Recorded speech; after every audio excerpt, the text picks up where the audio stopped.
sarili at ang buong tawad na sa kanila'y ginawa kayo ng Espiritu Santo na mga obispo upang patanin ninyo ang Iglesia ng Diyos na binili niya ng kanyang sariling dugo. The true church in the Bible is the church of God, which He purchased with His own blood. Ang Iglesia ng iba, erosion siya ng fellowship. Jesus is Lord Church. Pag pinapalitan ng nasa Biblia, ang nasa Biblia, Church of God, we are instructed by the apostles to learn what was written, not exceeding those things that are written. What was sa Islam ito at sa English at sa Tagalog. I have applied all these to myself and Apollos for your benefit, brethren, that you may learn by us not to go beyond what is written, that none of you may be puffed up in favor of one against another, that you may learn by us not to go beyond what is written. We have to respect what is written, because what was written came from the very mouth of the Lord Jesus Christ and from the very mouth of the Father. 12:49 na lang. Sapagkat ako'y hindi nagsasalita na mula sa aking sarili, kundi ang Ama na sa akin ay nagsuko, ay siyang nagbigay sa akin ng utos kung ano ang dapat kong sabihin at kung ano ang dapat kong salitain. Lahat ng sinasalita ni Kristo, kung ano yung sinabi ng Ama sa Kanya. Pwede mo sabihin niya, itatayo ang iglesia. Yung salitang iglesia, yun ang itinuro sa Kanya ng Ama. Ano ang pangalan ng iglesia? Sinulat ng mga apostol, Iglesia ng Diyos. Yun ang narinig nila kay Kristo, Iglesia ng Diyos.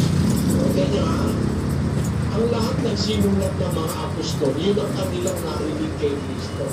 14:37 ng unang Korinto. Kapag nakinapansinin ko itong talata nito, kung iniisip ninyo man na siya'y propeta o ayon sa Espiritu, ay kilalanin niya ang mga bagay na sa inyo'y isinusulat ko na pawang utos ng Panginoon. O, tatanungin mo, bakit may nakasulat?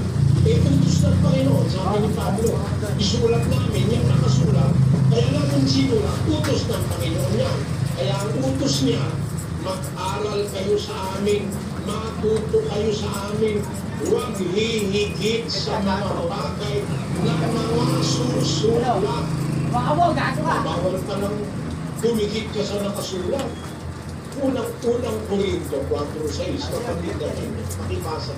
Ang mga bagay ng ito, mga kapatid, ay inianyo ko sa halimbawa sa aking sarili at kay Apollos dahil sa inyo, upang sa amin ay mga tuto kayo na huwag magsinigit sa mga bagay na nakasusulat. Huwag palang hihigit sa nakasulat.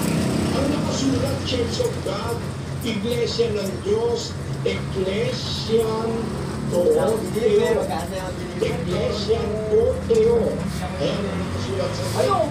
Ang nakasulat sa Latin, Ecclesian Dei. Iglesia ng Diyos sa Tagalog, Church of God sa English, Iglesia de Dios sa Kastila, Iglesia de Dios sa Portuguese, sa ibang pagpigil na nasa ko, Diyos, anong translation mo? Diyos, the Church of God, sa Tokpisin. Lahat ng Biblia basahin mo, nakasulat, Iglesia ng Diyos. Di ka naman ngayon, ang itinayo ay Iglesia. Ikaw naman, fellowship ang itinayo ko. Bakit naman di ang naman ang nasa Biblia?